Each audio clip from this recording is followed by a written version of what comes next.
Bab 55, saya tidak mau. Cibei meminum Su Zailong dan Xiang Tianyi. Ye Suxin juga dibawa pergi oleh mereka dan tidak berpartisipasi dalam pertemuan perekrutan murid berikutnya. Merekrut seorang murid adalah ketika para tetua di Sekte Pedang Roh tertinggi memilih murid yang luar biasa dan melatih mereka. Cibei memimpin sekelompok prajurit yang masih hidup, berjumlah sekitar 300, ke aula perekrutan murid.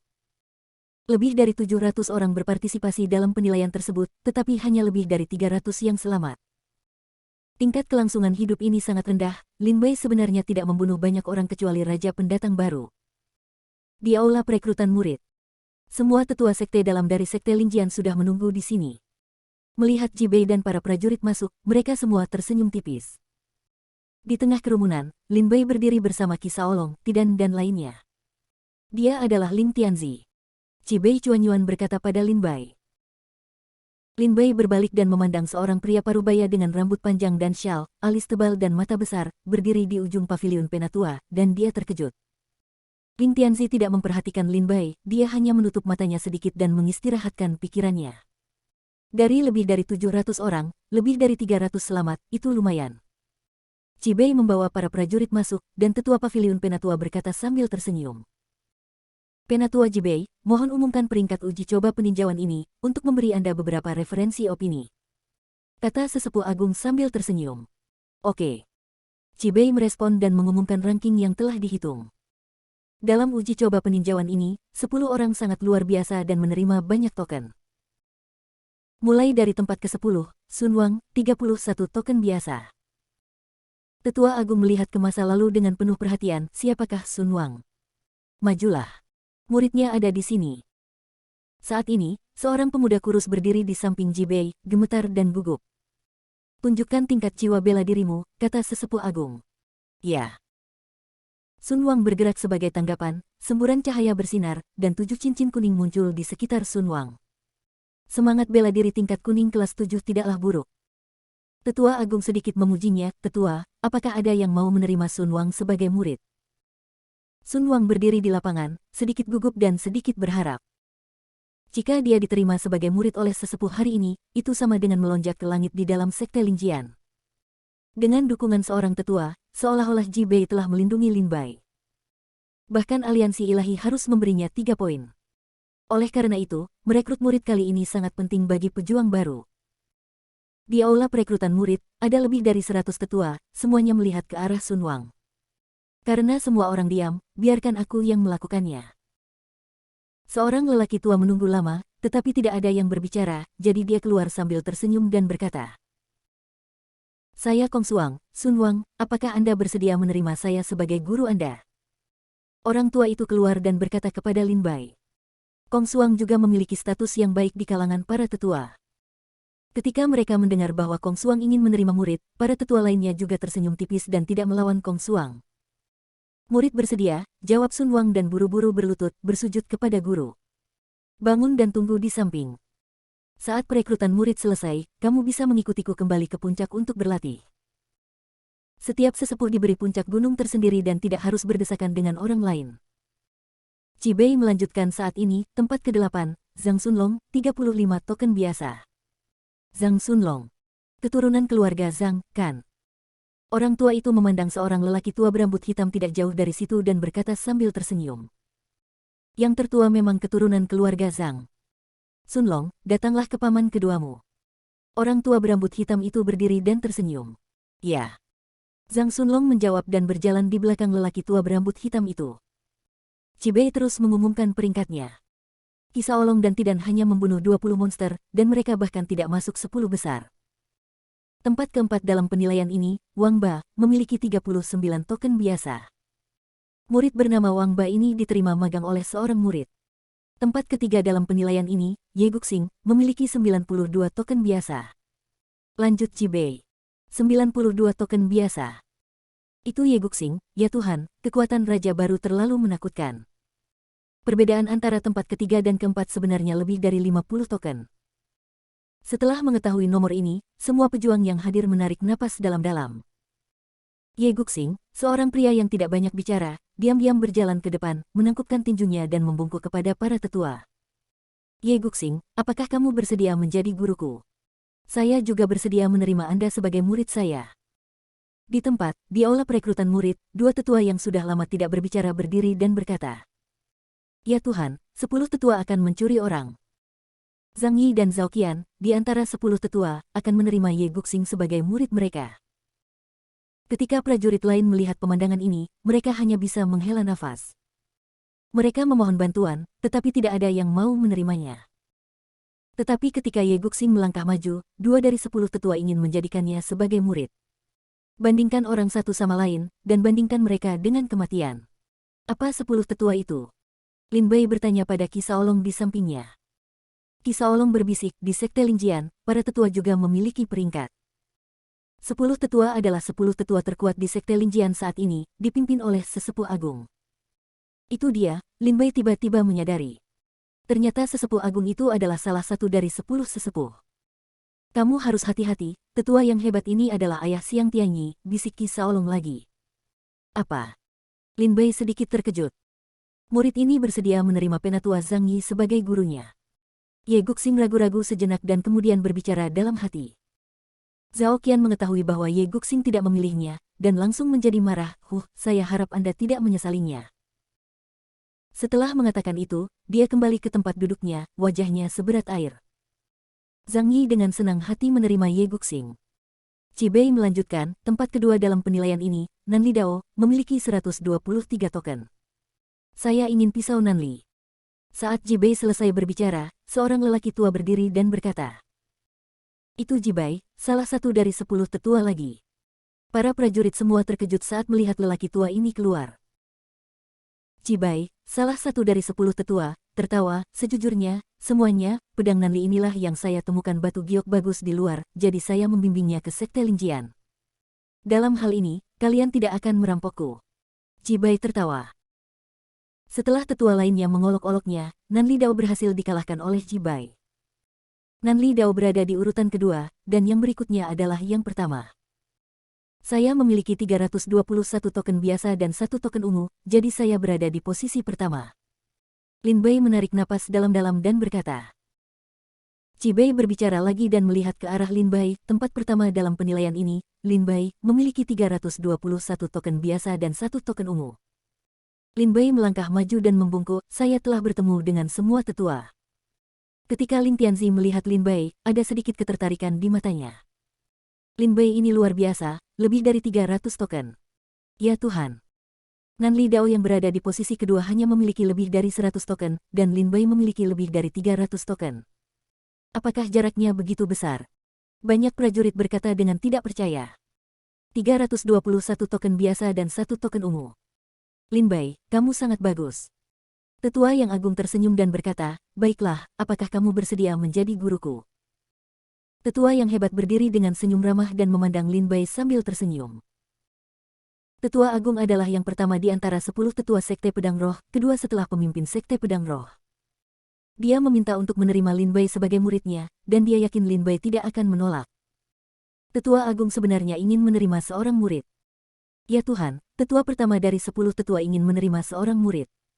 Ini adalah kesempatan luar biasa. Ya, dengan mengandalkan pohon besar dari tetua agung, Lin Bei tidak akan bisa berjalan menyamping di Sekte Lingjian di masa depan. Lin Bei, cepat dan setuju. Setelah setuju, Sekte luar, Sekte dalam, dan murid inti semuanya akan ada di ujung jari Anda, Qi Shaolong berbisik kepada Lin Bei dengan tidak sabar. Lin Bei mengerutkan kening ketika dia mendengar bahwa tetua agung itu menerima murid. Dia adalah ayah Xiang Tianyi, dan dalam 3 bulan, Lin Bei akan membunuh Xiang Tianyi. Jika Anda memujanya sebagai guru Anda tidak perlu menanggung reputasi menindas guru Anda dan menghancurkan leluhur Anda. Selain itu, Lin Bei tidak ingin menjadi murid dari sesepuh agung. Dia masih ingin menjadi murid Lin Tianzi. Tetua agung, aku tidak mau. Satu bab lagi ditambahkan, saudara-saudara yang melihat ini, ingatlah untuk mengklik untuk mengumpulkannya dan memberikan ulasan bintang 5. Bab 56, jangan terima. Tetua agung, aku tidak mau. Lin Bei terdiam beberapa saat lalu berkata dengan tegas. Ketika tetua agung mendengar ini, senyuman di wajahnya tiba-tiba berhenti, dan kemudian dia menunjukkan sedikit kemarahan. Sebagai tetua agung dari Sekte Lingjian dan yang pertama dari 10 tetua, dia membuka mulutnya untuk menerima murid hari ini, tetapi dia sebenarnya ditolak. Dan dia menolak di depan banyak orang, yang membuat sesepuh agung itu merasa sangat malu. Baru saja, Ye Guxing menolak Zhao Qian, yang membuat Zhao Qian marah. Apa? Telingaku tidak salah dengar, Lin Bei sebenarnya menolak. Konyol, konyol sekali. Kesempatan yang luar biasa untuk terbang ke langit. Banyak prajurit memarahi Lin Bei karena menjadi idiot karena melepaskan kesempatan bagus dan menyinggung sesepuh agung. Mata tetua agung itu sedikit menyipit, dan jejak niat membunuh memenuhi udara. Lin Bei, aku memberimu kesempatan, pikirkan baik-baik, lalu bicarakan. Murid, tidak perlu memikirkannya. Saya tidak ingin menjadi murid dari sesepuh agung. Lin Bei berkata dengan nyaring dan tegas. Wow! Seluruh penonton terkesiap. Ini untuk menghadapi tetua agung. Kamu. Tetua agung itu sangat marah hingga dia mengertakkan gigi. Tetua agung menoleh ke belakang dan melihat lebih dari 100 prajurit menatapnya dengan ekspresi setengah tersenyum di wajah mereka. Tetua yang hebat tahu betul bahwa para tetua ini menertawakannya, tetapi karena status dan kekuatannya, dia tidak mau tertawa terbahak-bahak, jadi dia menahannya seperti ini. Junior ini ingin menjadi murid penatua Lin Tianzi, tapi saya tidak tahu apakah senior Lin Tianzi bersedia menerima seperti saya. Lin Bei berbalik, menangkupkan tinjunya dan berkata pada Lin Tianzi. Mata semua orang kembali menyatu dan tertuju pada seorang pria parubaya di ujung paviliun tetua.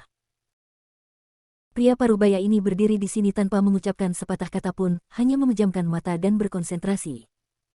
Hampir tidak ada yang memperhatikannya. Saat Lin Bei berbicara saat ini, dia akhirnya menjadi fokus penonton. Penatua pertama memelototi Lin Tianzi, lalu menatap Lin Bei dan berkata, "Oke, kamu lebih suka berada di bawah sekte orang yang tidak berguna daripada milikku. Lin Bei, kamu bisa melakukannya sendiri." Saat dia berbicara, kemarahan tetua agung itu tidak dapat disembunyikan. "Senior Lin Tianzi, terimalah saya." Lin Bei segera berlutut untuk beribadah. Melihat Lin Bei berlutut untuk menjadi muridnya, Lin Tianzi akhirnya membuka matanya dan menatap Lin Bei. Tidak. Setelah Lin Tianzi selesai berbicara, dia berbalik dan meninggalkan ruang magang. Dengan baik. Seluruh penonton tercengang. Seorang murid yang menolak diterima sebagai murid oleh sesepuh agung berinisiatif menjadi murid Kaisar Ling, namun Kaisar Ling justru menolak menerimanya. Lin Bei tertegun sejenak, ketika dia melihat ke atas lagi, Lin Tianzi sudah keluar dari ruang magang. Qi Bei menghela nafas tak berdaya dan berbisik kepada Lin Bei, "Ku bilang, orang ini sangat aneh. Apapun yang terjadi, aku pasti akan memujamu sebagai guruku." Lin Bei mengepalkan tangannya dan berkata dengan tegas. Sudah berakhir, sudah berakhir. Jika Lin Bei menolak tetua agung, dia pasti akan mati tanpa tubuh yang utuh. Ya, tetua agung terkenal dengan perutnya yang kecil. Sayang sekali bibit yang bagus tidak akan berumur panjang. Banyak tetua berkata dengan penyesalan di dalam hati mereka. Ada prajurit yang menolak tawaran tetua agung untuk menjadi murid sebelumnya, tapi setiap bulan, prajurit ini meninggal secara misterius. Lin Bei memandangi sosok Lin Tianzi yang pergi dengan datar, dan tidak sadar untuk waktu yang lama. Kaisar Ling sebenarnya menolak menerimanya. "Aku pasti akan menjadi muridmu. Bukankah kekuatan yang ditunjukkan oleh tempat pertamaku dalam uji coba tidak cukup? Jika itu tidak cukup, aku akan membuktikannya padamu." Qi Bei berkata saat ini, "Sesepuh, menurut persetujuan Paviliun Penatua, tempat pertama dalam persidangan akan dihargai dengan buku seni bela diri tingkat Xuan. Saya pikir Lin Bei adalah seorang pejuang yang berlatih ilmu pedang. Saya telah menyiapkan 3 buku seni bela diri kelas 5 tingkat Xuan, yaitu Teknik Pedang King Feng, Teknik Pedang Air Tetes, dan Teknik Pedang Pemotong Bintang. Lin Bei, kamu dapat memilih salah satu dari 3 buku tentang ilmu pedang." Qi Bei berkata sambil tersenyum. Lin Bei sangat gembira dengan seni bela diri kelas 5 San Xuan Xuan. Yang paling kurang darinya sekarang adalah keterampilan pedangnya yang menyerang. Teknik pedang darah menangis berada di tingkat kelima tingkat Huang dan tidak dapat lagi memenuhi kebutuhan Lin Bei. Meskipun pedang Dewa Petir tidak buruk, kekuatannya hanya sekitar tingkat pertama tingkat Xuan, dan Lin Bei tidak dapat menggunakannya dengan mudah. Pada saat ini, ada pelatihan seni bela diri tingkat Xuan kelas 5, yang menutupi celah serangan Lin Bei. "Elder, saya tidak begitu jelas tentang 3 seni bela diri. Bisakah Anda menjelaskannya kepada saya?" Lin Bei bertanya pada Qi Bei sambil tersenyum. "Qi Bei Dao, tentu saja itu mungkin. Mari kita mulai dengan teknik pedang King Feng." Qi Bei juga ingin menjelaskan kerugian ini kepada Lin Bei dengan jelas, agar Lin Bei mengetahui seni bela diri apa yang ingin dia pilih. Tapi saat Jibei membuka mulutnya untuk menjelaskan teknik pedangnya, Tetua Agung berkata dengan marah, "Apa yang kamu bicarakan?" Jibei, hanya murid dari tingkat Suan tingkat kelima ke atas yang memenuhi syarat untuk berlatih seni bela diri tingkat kelima dari tingkat Suan. Apakah kamu lupa? Jibei tertegun dan menatap sesepuh agung itu. Hadiah untuk tes peninjauan dipilih oleh Paviliun Penatua, tidak hanya mencakup keterampilan pedang, tetapi juga keterampilan tinju, keterampilan tubuh, keterampilan pisau, del. Total lebih dari 30 buku seni bela diri dipilih, semuanya dari kelas 5 tingkat Suan. Ini adalah standar terpadu. Selain itu, masalah ini juga telah disebutkan kepada sesepuh agung, dan dia setuju. Jibei menangkupkan tinjunya dan berkata, "Tetua Agung, hadiah untuk penilaian ini semuanya dipilih oleh Paviliun Penatua. Saya adalah Penatua Agung dari Paviliun Penatua." "Saya tidak tahu tentang ini," kata Penatua Agung dengan tidak sabar. Anak laki-laki ini nakal. Memberinya keterampilan seni bela diri tingkat Suan kelas 5 adalah hal yang sia-sia. Saya memiliki seni bela diri tingkat Suan kelas 3 di sini, yang akan saya gunakan sebagai hadiah untuk penilaian ini. Kebetulan penilaian ini berbicara tentang penghargaan seni bela diri tingkat Suan, tetapi tidak menyebutkan nilai tingkat Suan. Tetua Agung itu berkata dengan tidak sabar, melemparkan sebuah karya klasik hitam dari tangannya, dan melemparkannya ke kaki Lin Bai. "Oke, penilaian ini sudah selesai, mari kita tunda rapatnya." Setelah selesai berbicara, Tetua Agung itu berkata dengan tidak sabar, lalu berjalan keluar dari aula magang. Jibei terlihat marah, tapi dia tidak berani berbicara. Para prajurit yang hadir semua dapat melihat para prajurit yang hadir semua dapat melihat bahwa inilah tetua hebat yang dapat mempersulit Lin Bai. Lin Bai mengambil buku seni bela diri di kakinya, yang bertuliskan Teknik Pedang Sungai Naga. Saat sesepuh agung pergi, banyak sesepuh juga pergi. "Oh, Lin Bai, kamu telah menyinggung sesepuh agung. Berhati-hatilah di masa depan." Penatua Agung terkenal dengan perutnya yang kecil. "Lin Bai, kamu harus mencari tempat untuk bersembunyi dulu. Kamu akan kembali ketika Tetua Agung sudah lega." Banyak tetua mengingatkan Lin Bai sebelum meninggalkan ruang magang. Jibei berjalan mendekat dan melihat teknik pedang di tangan Lin Bai, dan tiba-tiba terkejut, ini sebenarnya teknik pedang Sungai Naga. Lin Bai bertanya dengan rasa ingin tahu, "Penatua Jibei, dari mana asal mula teknik pedang Sungai Naga ini?" Teknik pedang Sungai Naga sangat sulit untuk dipraktikkan dan membutuhkan energi pedang naga untuk terkonsentrasi di dantian. Dan setiap kali energi pedang kekuatan naga terkondensasi, energi dan darah seorang pejuang akan terkuras habis. Di masa lalu, banyak prajurit yang mempraktikkan teknik pedang Sungai Naga. Ketika jejak ki pedang kekuatan naga terkondensasi, separuh nyawa prajurit itu telah diambil. Seiring berjalannya waktu, tidak banyak pejuang yang mau mencoba lagi. Jibei menggelengkan kepalanya dan berkata, "Kamu menolak Tetua Agung. Ini karena Tetua Agung dengan sengaja ingin mempersulitmu. Menggunakan kekuatan ki dan darah untuk memadatkan ki pedang kekuatan naga kedengarannya bagus." Lin Bai tersenyum. Yang lain tidak memiliki kekuatan ki dan darah, tetapi Lin Bai tidak kekurangannya. Selama ada cukup darah iblis, energi dan kekuatan darah Lin Bai akan terus meningkat. Buku ilmu pedang ini adalah sebuah fragmen. Tidak ada jurus pedang di dalamnya, hanya teknik budidaya, Jibei mengingatkan. Tidak ada jurus pedang dalam panduan pedang ini. Lin Baizi membaliknya dengan hati-hati dan menemukan bahwa memang tidak ada jurus pedang. Teknik pedang Sungai Naga pernah menjadi salah satu dari 3 teknik pedang terunik di Sekte Linjian. Sayang sekali teknik pedang itu diambil 100 tahun yang lalu, kata Jibei dalam hati.